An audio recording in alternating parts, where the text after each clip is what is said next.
AFTERBUZZ TV Network. Now the largest new media platform on the web and your #1 source for after-show entertainment.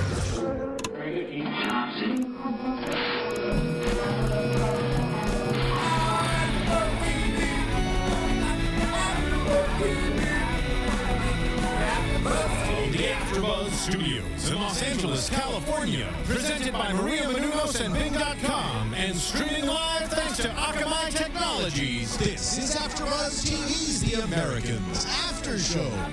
We'll break down tonight's episode and give you all the latest news and gossip. And now, another post-game wrap-up show for your favorite TV show. It's AFTERBUZZ TV's The Americans After Show. Well, Bing is for doing, and we are doing the Americans AfterBuzz show. I'm Joe Sanfelippo. I'm joined by Mr. Joe Braswell from Grantland and ESPN.com, also from Extra. I'm Joe Braswell. Welcome, Mr. Braswell. We also have Jen Golden with us tonight. Hello. We are very excited to talk to you guys about the show tonight. This was a very cool episode. Should we just jump right into it? Yeah. Let's jump right into it. Let's talk about this op. This was pretty serious business, man. It was mutually assured destination.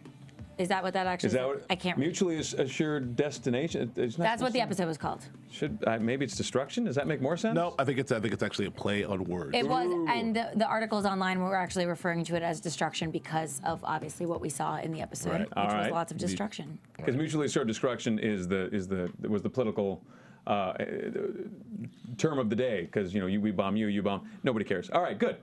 All right. Should we talk about this op? Let's talk about this op. Let's talk about it.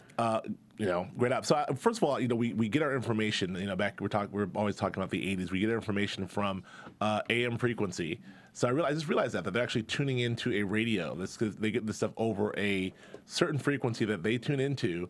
She listens with her little earbud and then writes it out. We get a series of numbers. She writes down those numbers and translates that into what that is. So one of the many reasons I'm not a spy, there's way too much math. Way too much math involved. I wanted to know, and I thought about this while we were watching, does that just air all day long, or does she know what time? Does she know what time to tune in? Oh, and does no one at the FBI go, God, I wonder why that lady just keeps reading those numbers? I think it must air all day long. But I think the thing about these frequencies are, you have to really know exactly where to tune it. It wasn't digital back then, wasn't it? Analog, so you'd have to really mess around with it. You have to know. So I mean, maybe if someone does by chance come across this, you get a series of numbers. No one's going to go spies, right? Like I knew it. Listen, Bob, they're here. So that's fascinating. But she got, we saw. We'll get to how they reacted earlier, how happy and gleeful they were. It's a wonderful, time them in the marriage. But they got the mission, which was. Well, we got this East German mercenary who's been hired, East German assassin who's been hired by the KGB to whack 14 American scientists in the ballistic missile program. But apparently someone at the KGB decided right after they hired him, we shouldn't do it. Right. They pulled the brakes, which is crazy because this guy just went rogue. Well, he didn't go rogue. He doesn't know, I guess I would imagine that do you know who's Well, we talk about this all the time. There's no cell phones. There's no communication. So it's one of these things is once you've been sent the mission, it's like the Terminator. There's your mission. Go. Well, and the other question is, like, if somebody shows up at your hotel room and says, I'm with the same people you're with, so stop. Right. You don't trust anybody because you're like, well, you could just be saying it just like I could say I'm an American. Right. Well, I think they also made it very clear that, for these obvious reasons, if I'm going to hire you, I don't want to know who you are. I don't want you to know who I am. So I'm going to tell you. I'm going to tell Jen. Jen's going to tell Lauren. Lauren's going to tell someone else. She'll tell Marissa. He'll tell Martin. He'll tell you. And then you do your job. In other words, we'll never know. Martin tells me. Right. Okay, I got it. But I'll never know directly. But you'll never know. But in this way, you'll never know it came from me. Well, then the other thing that's is, the key. yeah. But you got to figure if you're an assassin, you got to. I mean, that's got to be a short-lived profession unless you're really, really careful. No, you do your thing. You live a mild, meager life. You get your mission. There it is, and you execute your mission, and that's it. You keep it moving. That's how it was. That's how Joe does it. That's how it was in the 80s. That's how you did it. Yeah. Now it's a little, All right. So Phil and Elizabeth are given this task, another Herculean, ridiculous job. Like, hey, figure this out right now, just like last week. And in this episode, they actually talked about that more. They're like, hello, we don't have information other than this German dude's running around trying to get 14 scientists. We don't know who he is, who the scientists are. what he looks like, nothing, and who gave him the orders. We just know we have to find a person. Now, is it one of the 14 scientists, or is it all the 14? No, he was going to kill all 14. Because they were the ones producing the missiles. Right. And so that was the deal was one half of the KGB wanted all 14 dead because that would hamper the ballistic missile program, and the other half of the KGB said that's crazy. This will start a war. Right. Absolutely, it would, because if you're taking out people that create missiles, they'll use the missiles against you. Yes. Right. So this is a reoccurring theme here in the Americans. These ops are getting increasingly. I think this is something that will. That's going to play a part as we go, be important as we go along. These missions are getting increasingly more impossible and more difficult. And I think that the notion is, well, we trust you guys. You guys are here. You can do anything. But it's less and less information, more and more impossible, and yet they still pull them off somehow. Well, it speaks to a casualness that the upper levels of the KGB seem to be approaching Liz and Phil's actual lives. Right. You know what I mean? Like. Yeah. From my point of view, if you've already planted these people in there and they're growing, they're growing a family. I mean, they're raising a family. I think this should be some very high-level people. You should not be taking them very casually. This is not a common soldier that you would throw out. Not that anybody's common, but you understand what I'm saying. But they're not taking into account that if you're in there, you've been embedded. And you are a sleeper cell, if you will, in this country. You have a life, you have a family, you have jobs, you have things to do. That's what I'm saying. These missions being this impossible, it's like they're not sitting around doing nothing, waiting for missions. I mean, they have lives to lead, So well, that's why I'm saying it seems like they're getting awful casual with them, and they're treating them much more like disposable assets than I think than Phil and Liz were used to being treated like. That's a good point. It also, though, I think started when Grandma came into position because she did test them. She's talking more about their relationship than them as operatives. She's trying to create drama between them. She's treating them more like human beings than as soldiers. Well, I get the impression that who was there before Grandma? What was his name? The General Sokolov? Yeah, Zolokov, yeah. It seemed to me like he had a more personal relationship with the two of them. Like he seemed like a mentor back in Russia. He seemed like he was more of a father figure. Right. And I got the vibe very much that he took them very seriously. He was not casual with their lives at all. But I don't get that vibe from Grandma at all. I get a much more like, if you need to die tomorrow, you need to die tomorrow, and that's just how it's going to be. And speaking of which, I mean, God bless Lauren Leonelli, who's not here, but she did. Her prediction last week was that spot on. Well, yeah, that Grandma here, is really loves and sort of respects Elizabeth, and sort of grooming her to be the next Instagrandma. And we see that she said, look, I respect you. I think you'll die for the motherland. Him, not so much. And so she actually revealed. How do you respond to that when someone says to you, I know you'll jump on a fire for the motherland? Right. You go like, wait a damn minute. I don't want to jump on anybody's fire. Elizabeth's jumping on a damn fire. She does. Elizabeth will jump on 2 fires. I agree with you. That's crazy. Right. But I think that's like the difference. What we're seeing, the arc, I guess, of their relationship with the KGB is that they're talking to them like people, and they're messing with their emotions intentionally to get them back in gear. But at the same time, they're also so disposable. She says, like, you know what, Philip, we can do without, basically. Well, it's such a tough scene. Like you should think about it. Like, the higher up you go, I mean, nobody becomes instantly a genius as soon as they get promoted to the next level. Right. They're still idiots that make idiotic choices, and so it's got to be very difficult to be on the operational level and get these things from people above you that are making mistakes. Right. You know that this is a terrible idea, and that is why she hit her several times. Right, which is interesting. There's a lot of we hear a lot about in this climate right now. You hear a lot about in our government. We trust our operation. We trust our people on the ground. We trust our commanders on the ground. We trust our commanders in the field. And there it wasn't the case. It's like it was a top-down thing. Like if the people in Russia wanted something done, the KGB, this had to be done. It's not like, well, what do Philip and Elizabeth think? What's happening on the ground? What's the situation? What's happening real time? They're like, nope, get it done. That's all we care about. Which is, it's interesting. I have a sneaking suspicion that nothing that we may say a lot that we trust our guys on the ground.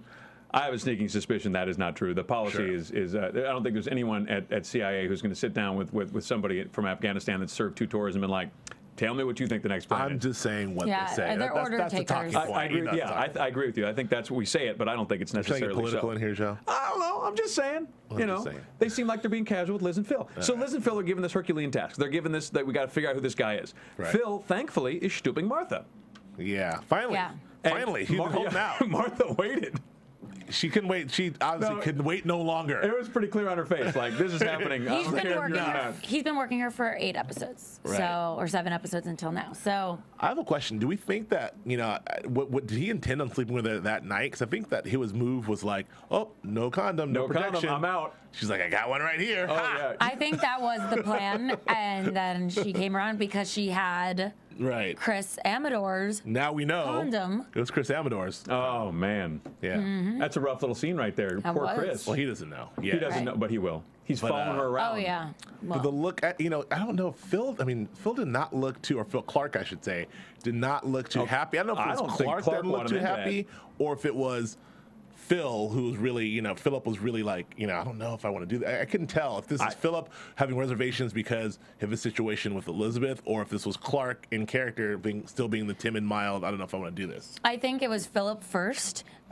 Like that was the first emotion, being like hesitant to do that because he does feel for Elizabeth, and it is harder to do just casual sex for a job probably now that he really is having a relationship with Elizabeth. Says you. Says me. But I do think that general emotion he had played into Clark's reservations and being coy, I guess, whatever he was pretending to be as well. But the real foundation of that was Elizabeth. I don't know. It seemed like after they were done, he seemed like he was so going through the motions. Oh yeah, it was crazy. Well, the second time around, I think the first time around, great. He was definitely he was like, okay, well, I guess I gotta do it. The second time around, he was clearly torn. Like he was staring at the necklace. Yeah, dangling right in front of his head. Oh, that was rough. Like it's just a little distracting. I guess I got to take that down before we do this. Right. But it didn't stop Martha. No, Martha was in it to win it. She was on a mission. No question. She put on the Stephen Stills. She had the LP on. Oh yeah. Drop the needle. I have waited, Clark. You and that terrible hairpiece. I have waited for you. But it was all worth it though, because part of the operation was to find the German guy who, and there's always that one step before the next step, because I guess we can't just have directions and then a resolution. But they had to stop at that. What was he, an artillery? Or, the arms dealer. Arms dealer. So with this crazy kid with the shotgun. What was that? I mean, I guess if you're an arms dealer, you have a crazy kid too, but. She's 4 or something. Yeah, she was young. 8 or 9, and she's maybe rocking 9 a shotgun. or 10. And she's like, who are you calling little girl? Or I'm not a little girl. Yeah, do I look like a little girl? Yeah, you do, it's like actually. Kick-Ass, like the movie Kick-Ass, like Chloe Moretz, whatever her name was. Chloe. There's a boyfriend somewhere in that kid's future who is not going to know what happened. He's not going to understand. No. But so through his surveillance camera and Martha's pictures, they were able to figure out who the assassin was.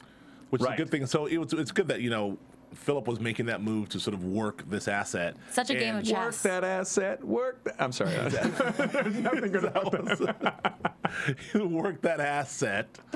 But it bared fruit. Nothing about that was right. No, I'm sorry. But it did bear fruit. Good try. It bared a lot of fruit and unexpected fruit, and they got their man who he himself was doing some really crafty spy work. We saw him go with the prostitute, which was a little Prostitute. Yes, and he said.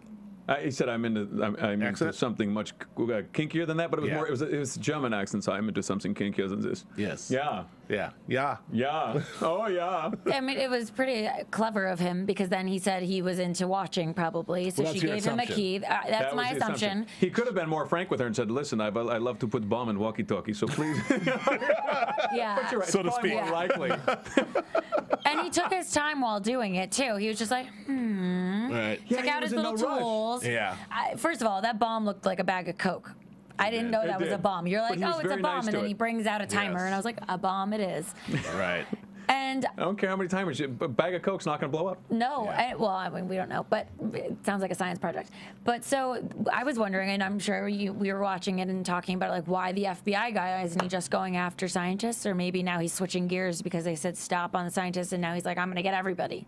So we found out later it was the FBI guy who he saw was going into the scientist's house, so he could still get the scientists. Very elaborate. Yeah. And I like with the theme of once you set this guy into motion, he's sort of nuts. Like you wind him up and He's goes. a domino, yeah. You can't stop. And so even though Philip and Elizabeth, which I want to talk about that scene, stopped him, Right. It was already in motion. The plan was already they couldn't stop his plan because it was already great, which is really interesting. Which I guess this wasn't a guy in a clock tower with a sniper rifle waiting for a guy. This was a different, more sinister way. It was all moving parts. Yeah, but it makes sense to me. Like if you're the German guy, you can't just have somebody come into your room and tell you to stop, and you go, all right. Right. There's no way, And I don't know, for whatever reason. But again, this is what I love about the show. I mean, they're in some deep Tinker Tailor Soldier Spy espionage 80s shit right now. Like that's no doubt. Stuff. The East German dude, no one knows who he is. He sneaks in, gets the prostitute, plants the bomb in the walkie-talkie that later gets to the FBI agent, which later gets to the guy. Like that's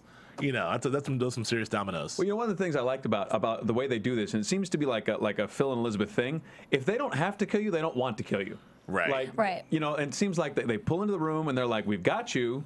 And he's like, if you wanted to kill me, I'd be dead already. They're like, yeah, we're just telling you to stop. And he's like, now I have this crazy idea. I got a bomb attached to the door. Here I go, boom. But they didn't want to kill him if they didn't have to. And I think that's kind of interesting. I think that's probably. I'm guessing that's a choice, by Joe Weisberg. I think is. You think that's a choice because choice. Again, we have to we agree that they're the protagonists and we don't know if they're the good guys or the bad guys, but we agree that we're on their side.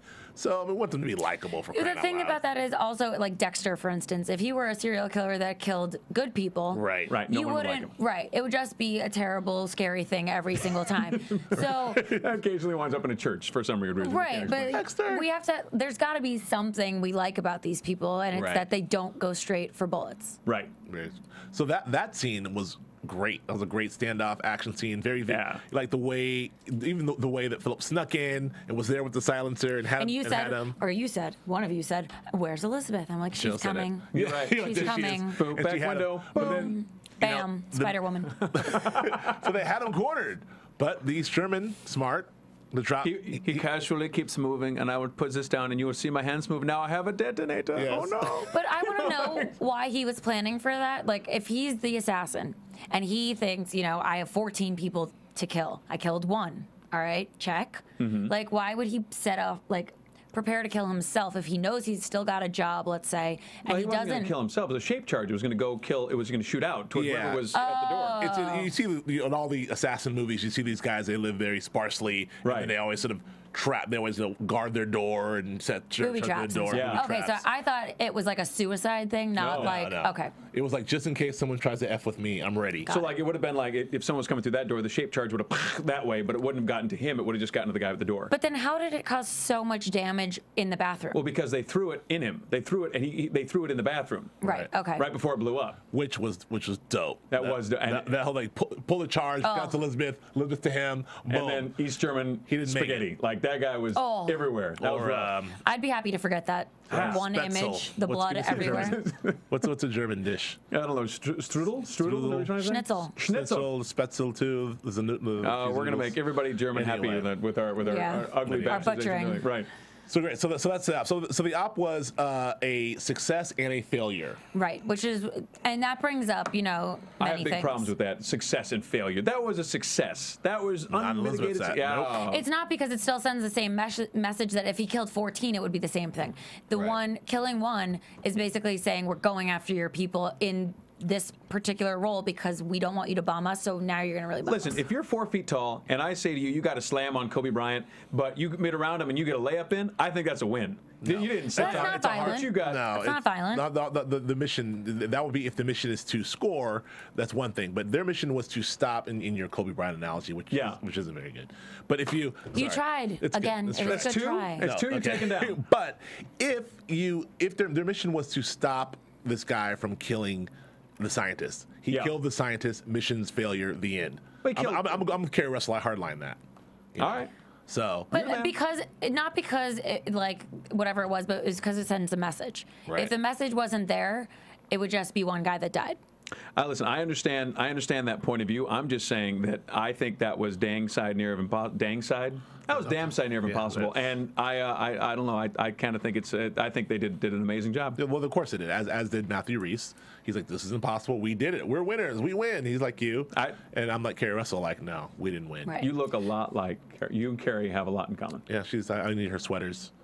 Her sweaters. Her sweaters and her hair. But if this had not happened the way it did, it wouldn't propel the story further, which is now going to be more KGB American action. Of course. You know, whodunit, FBI agents are down. Now, you know, there's this whole internal thing going on, but they can't do anything about it because otherwise we'd have to send in tanks to Russia. Your guy, Gad got emotional in the end there. Was very emotional. He did. He lost his guys. Gad, yeah. Gad was great. Gad was good.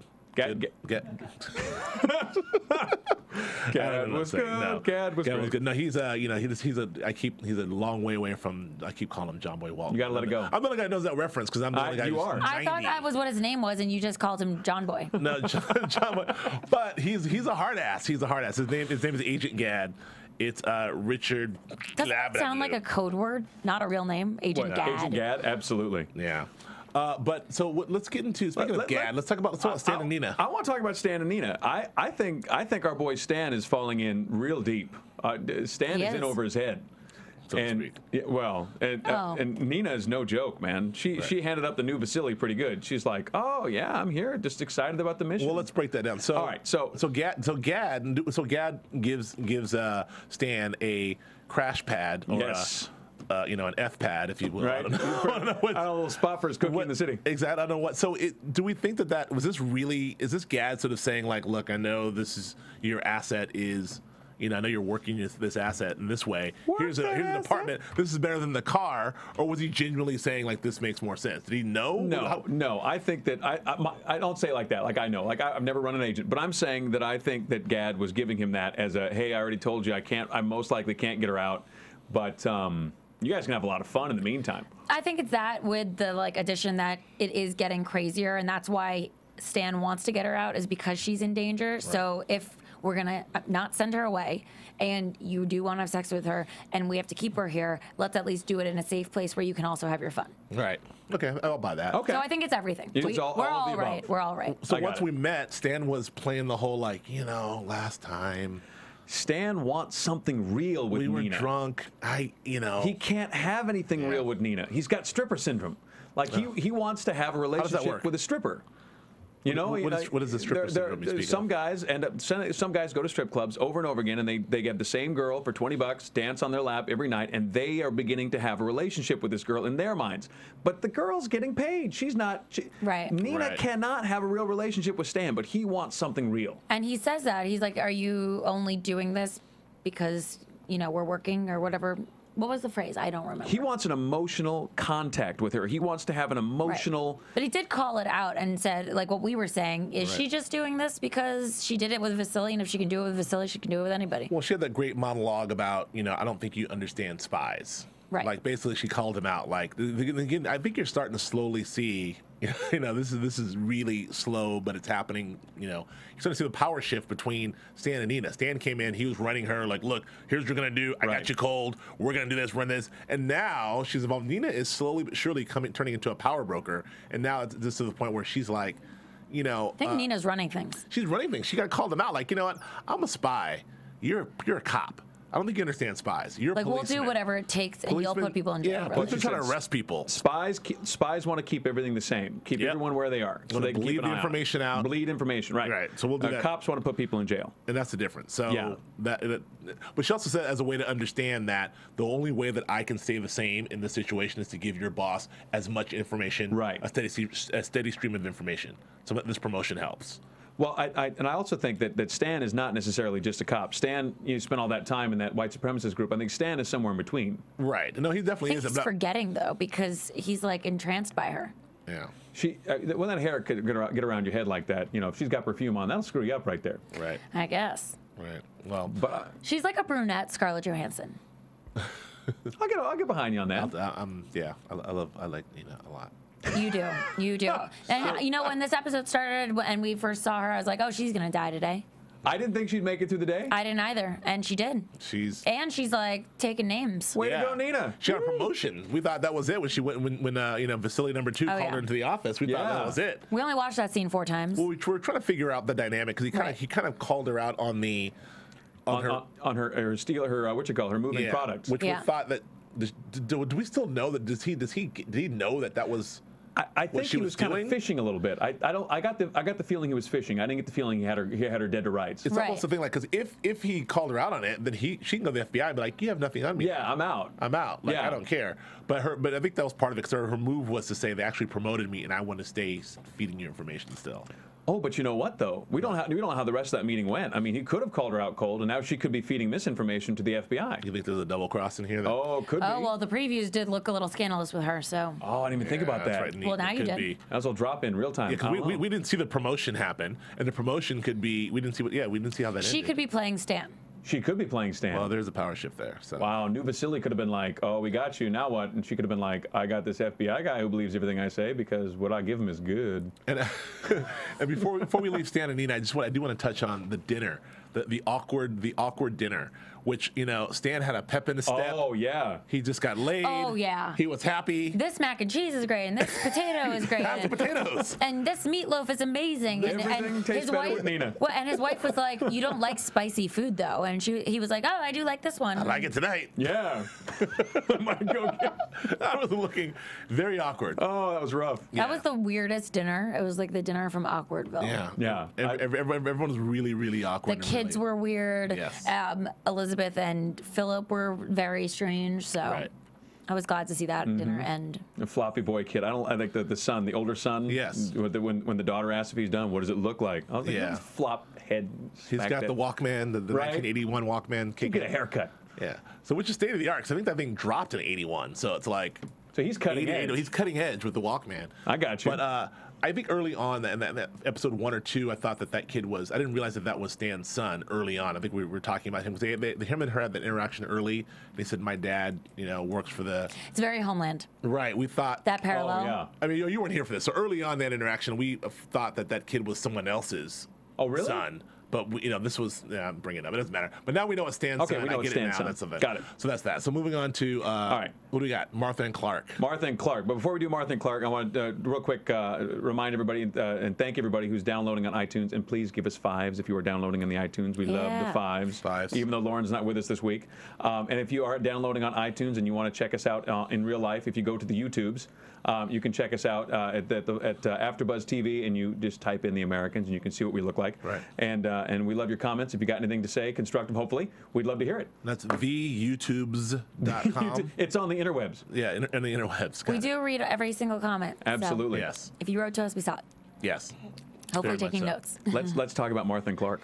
Yeah. So we touched on them briefly. We talked about that information, but I think that it's really more. I want to talk about Martha, and so she, Clark has turned her, and now she went off and did her own secret op, offered up the information,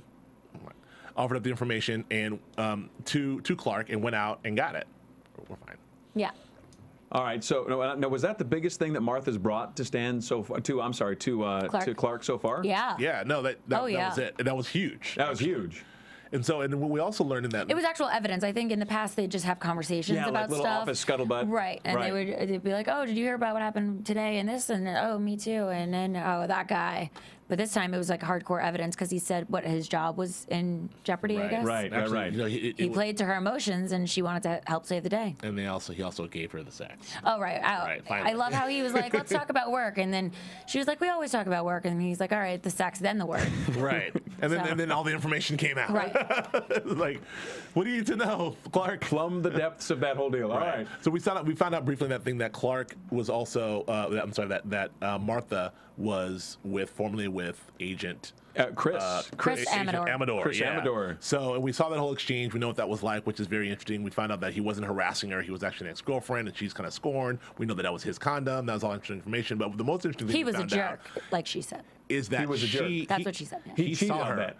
He got some strange. Right. He got some strange. But he saw her. He's suspicious of that. They didn't lay it out, but he saw that the cabinet there, and now that there's a dead agent involved, he's pissed. And he's following her. I think he's following her. He's suspicious. I don't know what he's so that we'll see how that plays out. But I don't know, anything else on them? I like that she's becoming like a more involved character. Yeah. I like Martha as a character. I like her too. A lot of those interactions come and go. Right. The one-off, like, we get information from you and then we get rid of you. Right. Well, I also like that once they you know, she seemed to when they were in bed, she seemed to get what she wanted. I like that about her. Her character seemed to like, hey, you know what? She's not weak. Yeah, she wasn't the wallflower anymore. No. She's like, Yeah. here's what I want, and I'm gonna go ahead and get it. Yeah. She seems very Mad Men though. Yeah. Doesn't she have a little bit of a Mad Men I look think to the her? way they costume her a little bit too, because she's always got something tied up by her neck, but it's that's the what it 80s is. style. 1981. 1981. Yeah. I love that she threw the record on, set the mood. Oh yeah. She's kind of in charge in She's that. in charge. That Well, dynamic. because Clark is playing Clark is so Right. meek. Well, yeah. She You thinks know. she's in charge, but Right, exactly. I feel bad for her after that scene cut though, when we cut over to Liz and Phil on the bed going through the pictures that she'd given them, and like, you know, all of a sudden you see the two predators that have just taken something from the nice Right. what They're you call it, the preying nice on the- herbivore. Yeah, yeah. absolutely. The question is, I wonder how, you know, given Clark's and giving Philip's situation with Elizabeth and giving Clark's the fact that Clark got all the information he wants, I wonder if this relationship will continue between Clark and Martha. I think Clark will break this off. You know, you think? Well, we got an impression from the previews from next week that things are about to get very iffy with Clark. Yeah. Yeah. So we'll see about that. We'll see about that. But speaking of Clark, we should really get into the meat here. Which Yeah, is we Philip should and talk Phil's about Phil and Elizabeth. Liz. Yeah. First, we see Elizabeth talking to Grandma, and she, you know, said exactly what we thought she would use that Philip slept with Irina. Absolutely. While he was away in New York. My prediction And- came true. Right, exactly. True. We're getting good at this. I think we're getting good at predicting the Yes. show. And we see her react just like we thought she would. She's upset, and Grandma says, you know, this can't be real. You guys were arranged, and Yep. you're here to do a job. So it struck a chord with Elizabeth. She was like, yeah. And that, she said later, was what clouded her judgment during the operation, because her mind was on them. It was slightly heartbreaking for me because the beginning of the episode, they were so in love. So in love. And there's this whole, we spent like the first 6 or 7, I don't know where we, 7, 8 episodes watching the Ice Queen slowly melt and melt and melt so that she's confessing her love to finally, in this episode, they're a normal couple. This was the Making first time. jokes with each other. She made a terrible joke, kind of like Terrible Joe joke. did earlier. Yeah, you know, Joe Flippo style joke. Oh, it's rough. Felt deader than anything. But anyway, so it was really sweet to see. But then just that quick, the Ice Queen is Flip. back. Yep. And for the sake of the show and for the sake of the story, I'm happy to see the Ice Queen back. But Yeah. you know, it's sad to see for poor Philip. I'm sure it will come back around. You know, that I think it's too early to really predict something specific with that, but it could probably come back around. It had to go that way because they have to do these operations, and it's going to get more serious with what they're doing.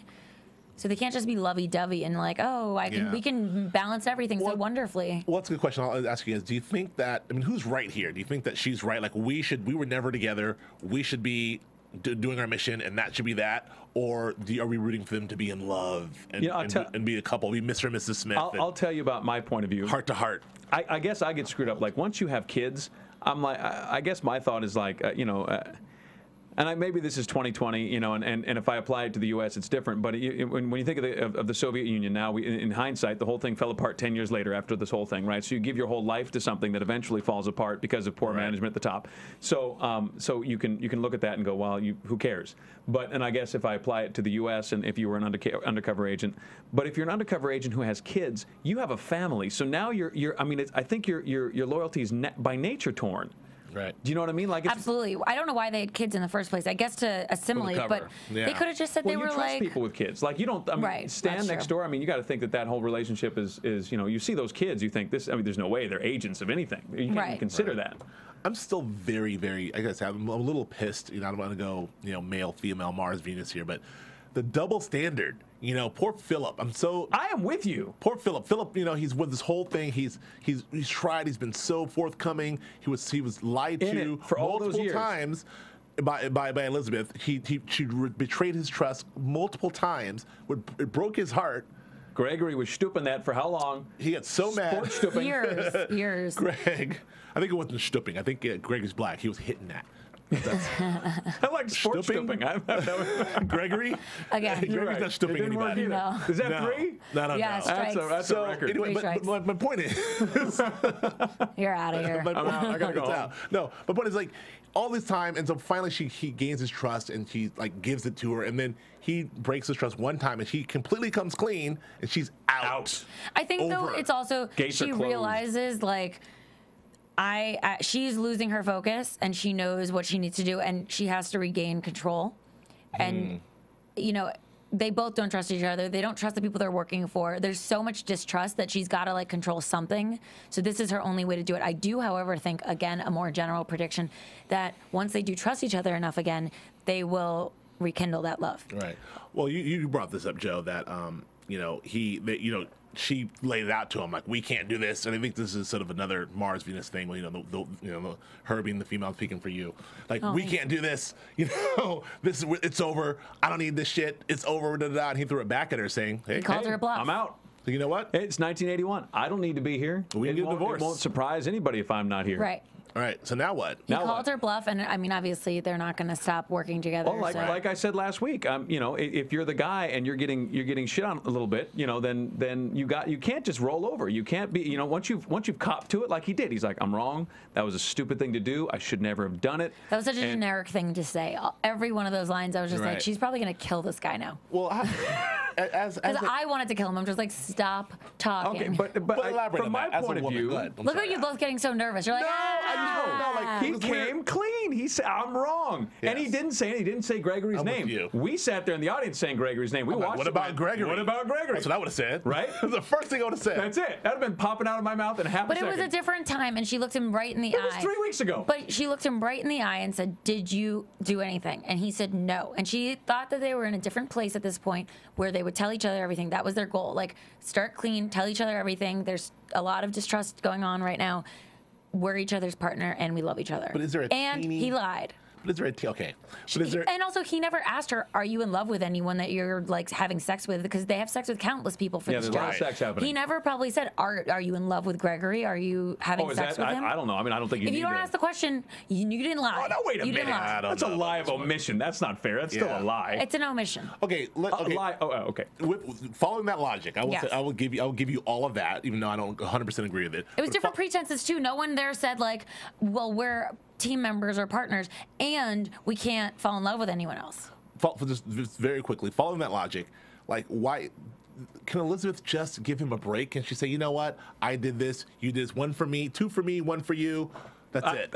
That's all I'm We're asking. even. It may come around. Maybe it takes her some time. Maybe she needs to regain some trust, and then she will Double slow standard. down. I don't know. And I don't trust Grandma. I think Grandma does not have their best interest in No, heart. she doesn't care what happens to No. them. So I'd say Grandma out. Well, before we go jump to predictions, which we should need to do right now, Yeah, I just I want know. to say again, another fantastic scene. That's a spectacular acting job. so good. by both of them, but especially Kerry Russell. The looks, like the look when he's like, all the shit that first she's in love, and then when she's coming back and she's giving me steely looks, and finally that last thing, when she's like, When he was like, I "Because I love love you. you." And she looks at him like, How did she say it? She Yeah. goes, and she was like evaluating him at that moment. But the look was already there before or she was he like, said, yeah, that.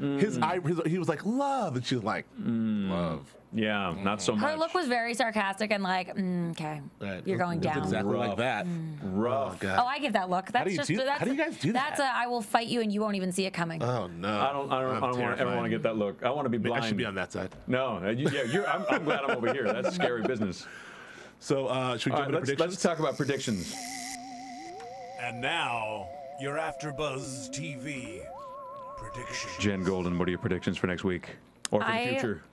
In general, I think shit's gonna get cray. It's a safe prediction on this show. Like I said, my general ones, Philip and Elizabeth will rekindle. I do think Irina's gonna be back to some degree. She's gonna be like a sneak one. Like I thought she was almost gonna be the assassin that they hired that they wanted to be stopped, because I do think she's gonna come back around. And that Right. son, that random son too.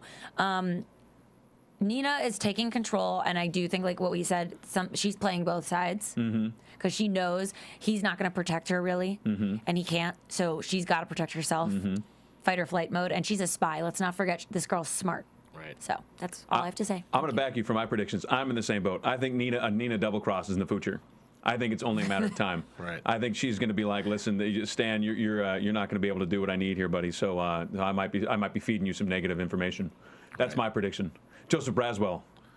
I predict I'm still on the whole Stan's wife. Stan's wife is around for a reason. I feel like that there's not just because she's pretty on the eyes. Yeah, I think there's trouble there, and I think that You think Philip's I think she's gonna leak stuff to Philip and Elizabeth because Philip and Elizabeth already do. Sorry to just totally take over your prediction, but right. I'm going to. I was gonna say she's sorry, but she's not stopping. No, not at all. I'm gonna steamroll you. Done.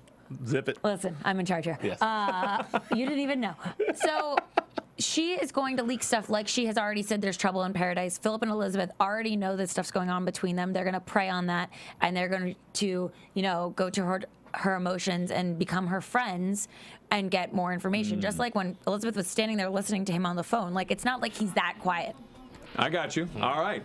Well, Joe Braswell, where can we find you, sir? At Joe K. Braswell on Twitter, Grantland.com, Star Wars, my Star Wars ILM series, and The Americans, and Justified, and The Following with You on Mondays. And we're starting the Bates Motel, next week. Bates Motel coming next week as well. Very exciting. Scary. All right, Jen Golden, where can we find you? You can find me at Jen the Jew on Twitter and Instagram, and Jenifer Golden on Facebook and my website.